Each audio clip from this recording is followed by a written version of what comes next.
Press the bell icon on the YouTube app and never miss another update.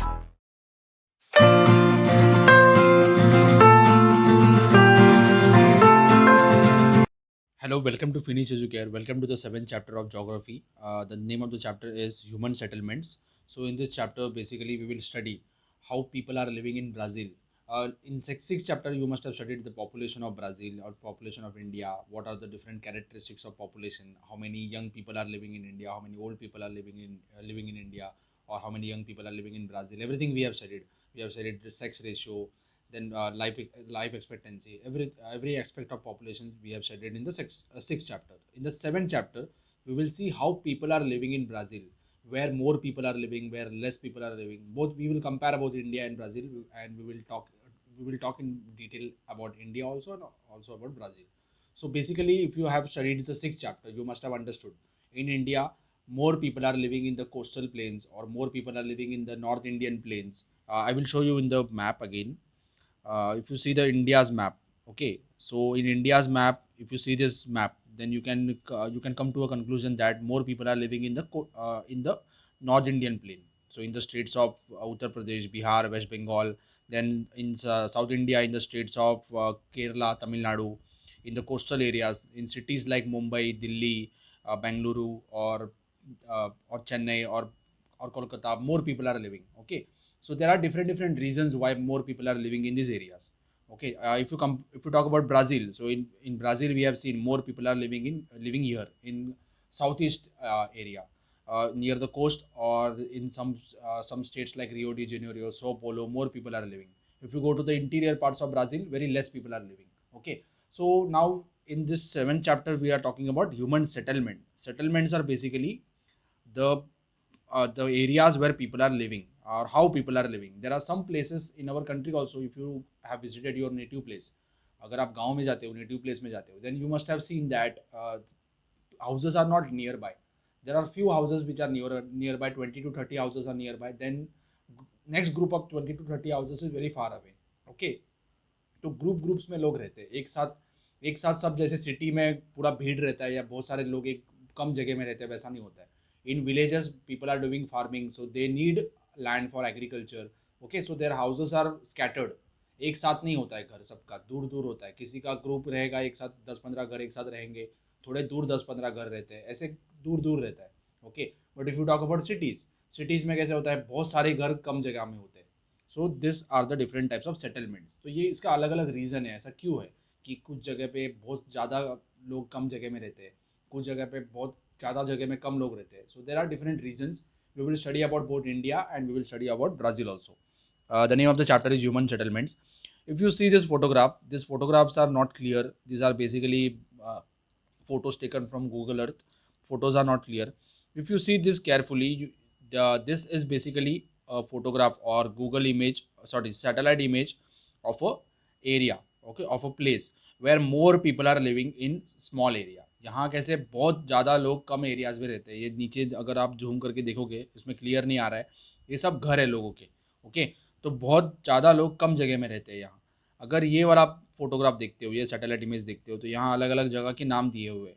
So in this photograph you must have seen that places are far away from each other, दूर दूर जगह है. तो यहाँ कैसे लोग disperse रहते हैं, दूर दूर फैले हुए हैं यहाँ. सो ऐसा जहाँ सेटलमेंट रहता है, जहाँ बहुत ज़्यादा लोग कम जगह में रहते हैं, where more people are living in very less place, that kind of settlement is called as nucleated settlement. So this is the example of nucleated settlement. This is the example of disperse settlement. Disperse मतलब क्या, दूर दूर फैले हुए लोग हैं, दूर दूर रहते हैं लोग, उनके घर दूर दूर है, और यहाँ बहुत कम जगह में बहुत ज़्यादा लोग रहते हैं. This is called as nucleated settlement. This is called as disperse settlement. Okay, we will see the different reasons and different places where nucleated settlement is found in India and dispersed settlement is found in India. Okay, identify the types of settlement. So this is nucleated, this is dispersed. Which one is the nucleated settlement here? Why? Because more people are living in less areas. Which one is the dispersed settlement? ये dispersed settlement है. What could be the reason? अब ये reason क्या हो सकता है? Suppose ये village हो सकता है. विलेज में कैसे एग्रीकल्चर के लिए जगह छोड़ना पड़ता है, वहाँ विलेज में पॉपुलेशन भी कम होता है. सिटीज़ में पॉपुलेशन ज़्यादा होता है, विलेज में पॉपुलेशन कम होता है. कोई माउंटेनियस एरिया है, माउंटेन वाला एरिया है, वहाँ बहुत ज़्यादा घर नहीं बना सकते हम, तो थोड़ा सा जगह रहेगा, वहाँ घर बनाएंगे, तो वहाँ कम लोग रहेंगे, वहाँ न्यूक्लिएटेड सेटलमेंट होगा. जहाँ फ्लैट लैंड अवेलेबल है, जहाँ कल्टीवेशन के लिए अच्छा लैंड अवेलेबल है, वाटर अवेलेबल है, वहाँ बहुत ज़्यादा लोग रहेंगे. Example is north Indian plains. Okay, can you guess in which region are these settlements located in India? We will see in detail now. Geographical explanation. In India, we can see variety of settlements pattern given in the variety of climatic factors. See, climatic factors क्या होता है कि जहाँ अच्छा climate है, जहाँ suitable climate है human beings को रहने के लिए, वहाँ ज़्यादा लोग रहेंगे. जहाँ एक्सट्रीम क्लाइमेट होता है, there are two examples. One example is of Kashmir और हिमालयन एरिया. हिमालयन एरिया में क्या होता है, बहुत एक्सट्रीम क्लाइमेट होता है, बहुत ठंडा होता है वहाँ क्लाइमेट, तो वहाँ ज़्यादा लोग नहीं रह सकते. ठीक है, वहाँ रोड्स हमेशा रोड्स विंटर में बंद हो जाते हैं क्योंकि स्नोफॉल होता है. वैसे ही अगर आप राजस्थान में आते हैं, राजस्थान में क्या होता है, वहाँ बहुत ज़्यादा धूप होता है, डेजर्ट एरिया है, तो वहाँ कम लोग रहते हैं. सो क्लाइमेटिक फैक्टर्स के ऊपर भी डिपेंड करता है कि कहाँ ज़्यादा लोग रहेंगे, कहाँ कम लोग रहेंगे. Then availability of water. Water जहाँ ज़्यादा अवेलेबल है, वहाँ इंडस्ट्रीज आएंगे, वहाँ एग्रीकल्चर होगा, तो जहाँ वाटर ज़्यादा अवेलेबल है वहाँ ज़्यादा लोग रहेंगे. Slope of land. Slope of land basically क्या होता है कि लैंड कैसा है, फ्लैट है या स्लोप है उसमें लैंड में. माउंटेनियस एरिया में क्या होता है, स्टीप स्लोप होता है, लैंड फ्लैट नहीं होता है, वहाँ जगह नहीं होता है घर बनाने के लिए या कुछ फैक्ट्रीज बनाने के लिए, एग्रीकल्चर करने के लिए, तो वहाँ लोग कम रहते हैं. ठीक है, अगर हम फ्लैट लैंड की बात करते हैं, फर्टाइल लैंड होगा, फ्लैट होगा, तो वहाँ ज़्यादा लोग रहेंगे, वहाँ बिजनेस सेटअप करने के लिए, वहाँ सिटीज़ बनाने के लिए ज़्यादा ज़मीन मिलेगा, ज़्यादा लैंड मिलेगा. Okay, then level of development, कि जहाँ डेवलपमेंट ज़्यादा होता है वहाँ लोग ज़्यादा रहेंगे. If you talk about cities, in cities the development is more as compare to villages, so more people are living in cities as compare to villages. Nucleated settlements are found throughout the plateau region of Narmada valley. So plateau region जो है, Malwa plateau, आपने आपने पढ़ा होगा second chapter third chapter में physiographic division में, मालवा प्लेटू, बुंदेलखंड प्लेटू, बागेलखंड प्लेटू, वो जो एरिया है. ओके, मध्य प्रदेश में जो प्लाटू एरिया है, जहाँ से नर्मदा रिवर, मध्य प्रदेश और गुजरात जहाँ से नर्मदा रिवर फ्लो करता है, उसका वैली है, नर्मदा रिवर के आसपास का जो एरिया है, वहाँ ज़्यादा पॉपुलेशन है. Paddy lands in Bihar. Paddy मतलब क्या, राइस, जहाँ राइस कल्टीवेट होता है. बिहार से गंगा रिवर फ्लो करती है, गंगा और बहुत सारे रिवर्स फ्लो करती है, तो वहाँ वाटर बहुत अवेलेबल है, वहाँ राइस कल्टीवेशन होता है, तो जहाँ वाटर अवेलेबल है, वहाँ लैंड फर्टाइल है जहाँ, तो वहाँ लोग ज़्यादा रहेंगे. So in Bihar, paddy lands in Bihar. UP, same in UP also. UP also is having lots of fertile land. वहाँ फर्टाइल लैंड है, एलुवियल सॉइल है, वहाँ वाटर भी अच्छा अवेलेबल है. So more people are living in UP. Vindhyan plateau, जहाँ Vindhyan प्लेटू, Vindhya ranges जहाँ है, उसके आसपास का जो एरिया है, वहाँ भी लोग ज़्यादा रहते हैं. And several others cultivated part of India, जहाँ कल्टिवेशन अच्छा होता है वहाँ लोग ज़्यादा रहेंगे. अच्छा अगर लैंड नहीं है, बैरन लैंड है, या फिर वहाँ अच्छा लैंड नहीं है, तो वहाँ लोग ज़्यादा नहीं रहेंगे. ठीक है. On the other hand, disperse settlements are found in tribal parts covering central part of India. अगर हम अभी डिस्पर्स सेटलमेंट की बात करते हैं, तो ये जो सेंट्रल इंडिया का जो पार्ट है, यहाँ जो पार्ट है, ये मध्य प्रदेश, छत्तीसगढ़, महाराष्ट्र का कुछ पार्ट है, ये जो पार्ट है, यहाँ बहुत सारा डेंस फॉरेस्ट है. ठीक है, वहाँ ट्राइबल लोग ज़्यादा रहते हैं, वहाँ सेटलमेंट न्यूक्लिएटेड नहीं है, वहाँ बहुत ज़्यादा लोग एक कम जगह में नहीं रहते, दूर दूर रहते हैं, दूर दूर विलेजेस है, आदिवासी लोग ज़्यादा रहते हैं. ठीक है. सदर्न राजस्थान, यहाँ का जो पार्ट है राजस्थान का, गुजरात का थोड़ा सा पार्ट, यहाँ डेजर्ट है, तो यहाँ कम लोग रहेंगे. हिमालयन रेंजेस, हिमालयन माउंटेन जहाँ है, वहाँ कम लोग रहते हैं, क्योंकि वहाँ लैंड अवेलेबल नहीं है घर बनाने के लिए, एग्रीकल्चर करने के लिए, तो वहाँ लोग कम रहेंगे. कुछ कुछ सिटीज़ है जैसे शिमला, वहाँ लोग ज़्यादा रहते हैं, क्योंकि शिमला कैसा है, मेन सिटी है हिमाचल प्रदेश का, तो वहाँ लोग ज़्यादा रहेंगे. But other parts of Himachal Pradesh और other parts of Kashmir, the population is very less, और population is settlements are disperse, दूर दूर लोगों के घर होंगे. ठीक है. Now let us go back. हाँ, तो ये मैंने एक्सप्लेन कर दिया.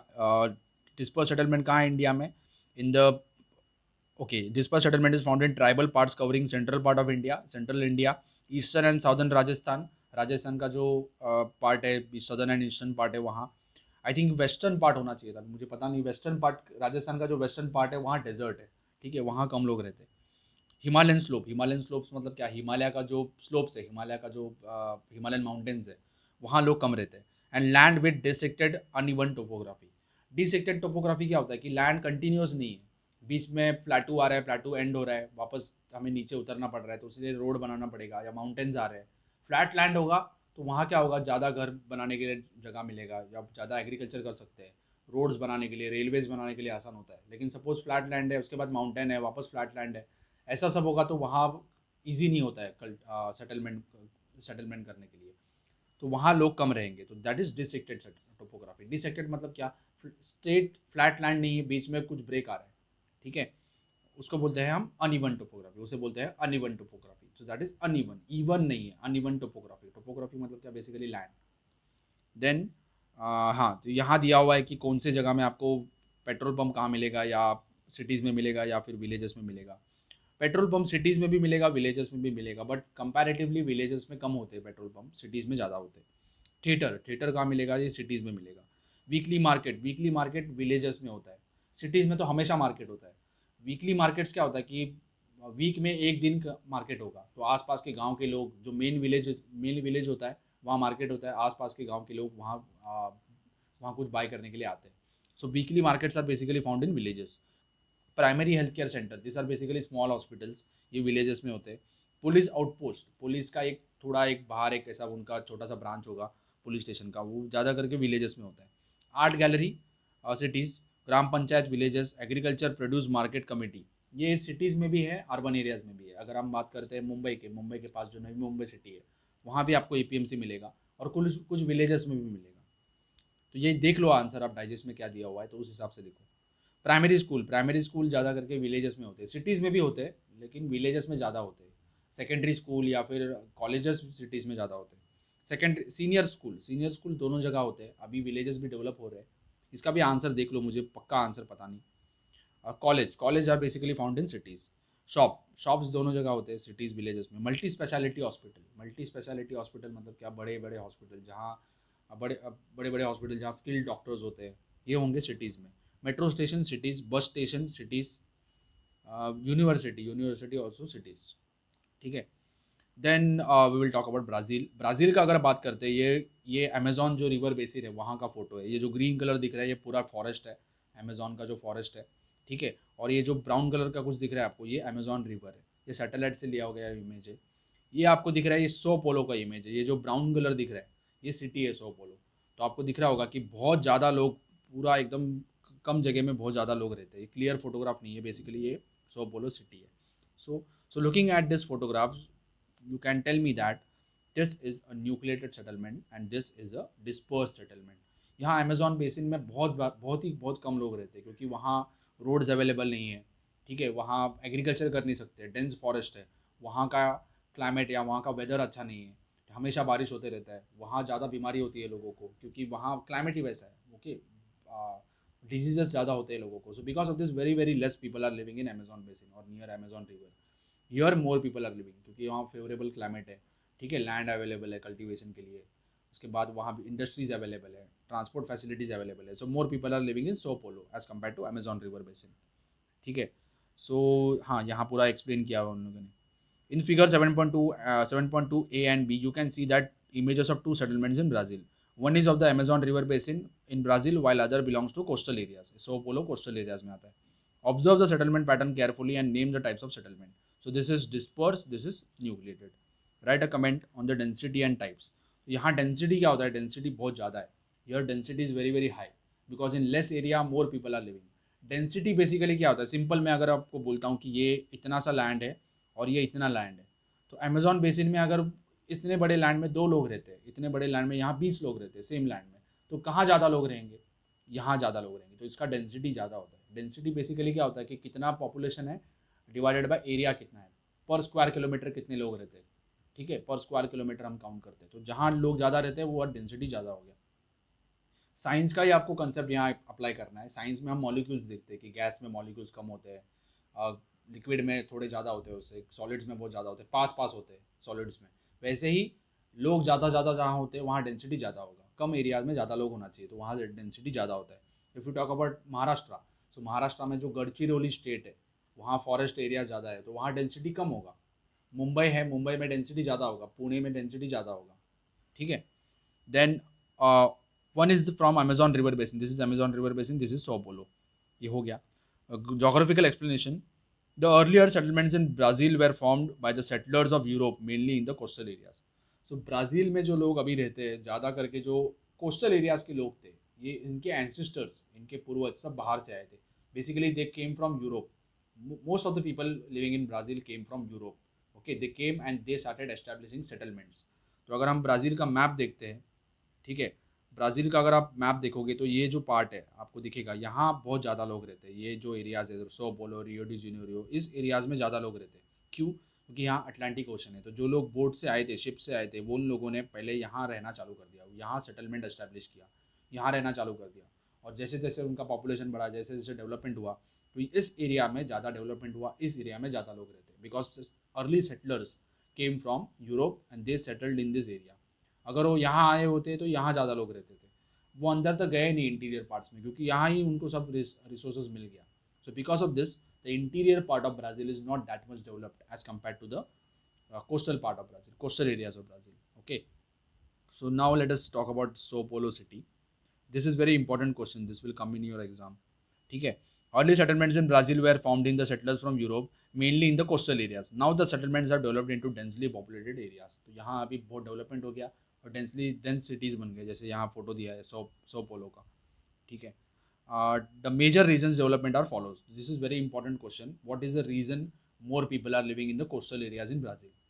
Although the coastal climate is hot and humid, यहाँ climate इतना भी favorable नहीं है, hot and humid climate है, but still land is limited but rugged topography. Land is limited due to rugged topography. यहाँ भी ऐसा नहीं है कि एकदम flat land है, वहाँ आपको पता है, वहाँ escarpment भी है, ब्राज़ीलियन हाईलैंड है, तो वहाँ ऐसा नहीं है कि एकदम फ्लैट लैंड है, फर्टाइल लैंड है। फिर भी कंपेयर करेंगे हम अमेजॉन बेसिन से, यहाँ अगर देखो कंपेयर करो, अमेजॉन बेसिन कंपेयर करोगे तो यहाँ कंपैरेटिवली यहाँ रहना ईजी है। ठीक है, यहाँ इंडस्ट्रीज भी अवेलेबल है, यहाँ ऑफिस भी अवेलेबल है, so more people are living in this area. ठीक है, ब्राज़ील में भी बहुत बड़े बड़े स्लम्स है। हम मुंबई की बात करते हैं कि मुंबई में बड़े स्लम्स है, ब्राज़ील में भी वर्ल्ड के बड़े बड़े स्लम्स है, रियो डी जेनेरियो में, तो वहाँ भी बहुत ज़्यादा लोग कम एरियाज़ में रहते हैं। Although the coastal climate is hot and humid, the flat land is limited due to rugged topography. Rugged topography is basically uneven topography. Land एकदम flat नहीं है. The region has a good water supply and large number of natural resources, large range of natural resources. दो main reason है, एक तो good water supply और दूसरा natural resources. जहाँ नेचुरल रिसोर्सेज ज़्यादा होगा, जहाँ मिनरल्स अवेलेबल होगा, तो उसके आसपास फैक्ट्रीज एस्टैब्लिश होंगे। जहाँ फैक्ट्रीज एस्टैब्लिश होंगे वहाँ लोग ज़्यादा रहेंगे, क्योंकि उनको जॉब मिलेगा। So because of this more people are living. Example is Sao Paulo. Sao Paulo, there is a question, why more people are living in Sao Paulo, ऐसा कुछ क्वेश्चन है। This is very important question, so I will explain. Sao Paulo has a extensive area under soil, which makes it ideal for growing coffee. You must be knowing that Brazil is coffee pot of the world. तो Brazil के आसपास जो coffee जहाँ grow होता है, सो पोलो के आसपास fertile land है जहाँ कॉफ़ी अच्छा ग्रो होता है। So because of this more people are living and more people are working in coffee plantations and they are cultivating coffee.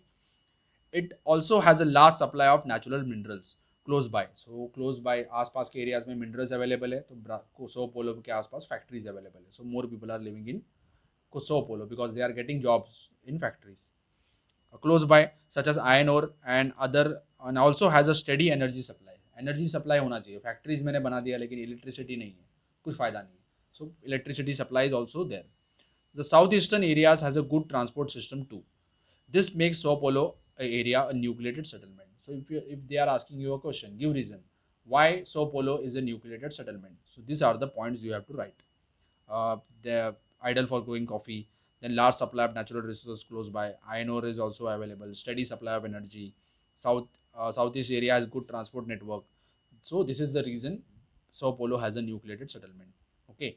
Rural areas such as the Northeast Highlands suffer from extreme droughts. तो north east highlands कहाँ है Brazil का, ये जो part है। Okay, I will show you in the 5th chapter map. ठीक है, ये जो पार्ट है नॉर्थ ईस्ट का, जो ये पार्ट है, ठीक है, कटिंगा जहाँ लिखा हुआ है, यहाँ रेन शैडो एरिया आता है ब्राज़ील का, तो वहाँ रेनफॉल बहुत कम होता है। ठीक है, रेनफॉल जहाँ कम होगा वहाँ क्रॉप्स ग्रो नहीं होंगे, तो इस एरिया में लोग कम रहते हैं, क्योंकि वहाँ क्रॉप्स ग्रो नहीं होते, वहाँ ड्रॉट होता है, हमेशा सूखा होता है, वहाँ पानी होता नहीं है। So because of this agriculture is not there. So if agriculture is not successful in this area, so people will not live in this area. So more people are concentrated here, this part of Brazil. Okay, 80% of population of Brazil lives in cities. ज़्यादा से ज़्यादा लोग cities में रहते हैं। India में वैसा नहीं, इंडिया में अराउंड 35% सिटीज़ में रहते हैं, बाकी लोग सब विलेजेस में रहते हैं। Because still in India villages are getting, people living in the villages are having supply of water, they are having electricity, so they can cultivate crops, they can do agriculture.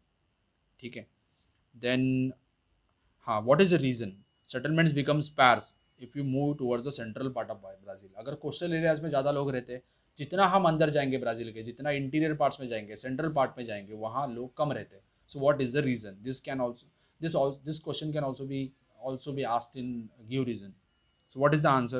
Area is covered by thick dense equatorial forest, equatorial rain forest. जो equator पास होता है Brazil से, आपको पता होगा second chapter में, Brazil से equator पास होता है, अमेजॉन बेसिन जहाँ है वहाँ से इक्वेटर पास होता है. तो इक्वेटरल एरिया में बहुत ज़्यादा रेनफॉल होता है.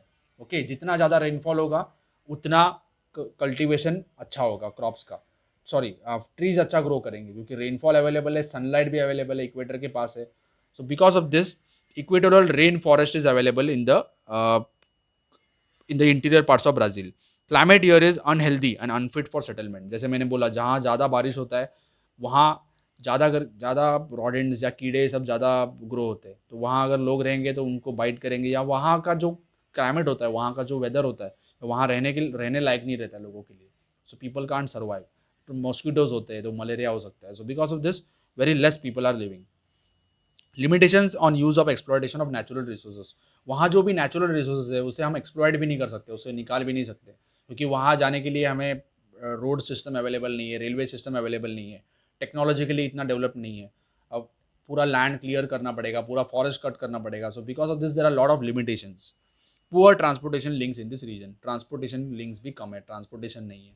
So all this reasons, because of all this reasons, जो interior part of Brazil, central part of Brazil is least populated, and we have seen the reason why the coastal areas of Brazil are more populated. तो जहाँ कम population है तो वहाँ लोगों के घर भी दूर दूर होंगे या बहुत कम लोग रहेंगे, तो वहाँ डिस्पर्स सेटलमेंट होगा. जहाँ ज़्यादा लोग रहते हैं उसका मतलब क्या है कि वहाँ न्यूक्लिएटेड सेटलमेंट है. यहाँ फोटोग्राफ भी दिया हुआ है, ये अमेजॉन बेसिन है, ये सो पोलो है. So here I conclude the first part of this chapter. I hope you must have understood. If you have understood, share this video with your friends and subscribe for more videos. Thank you for watching.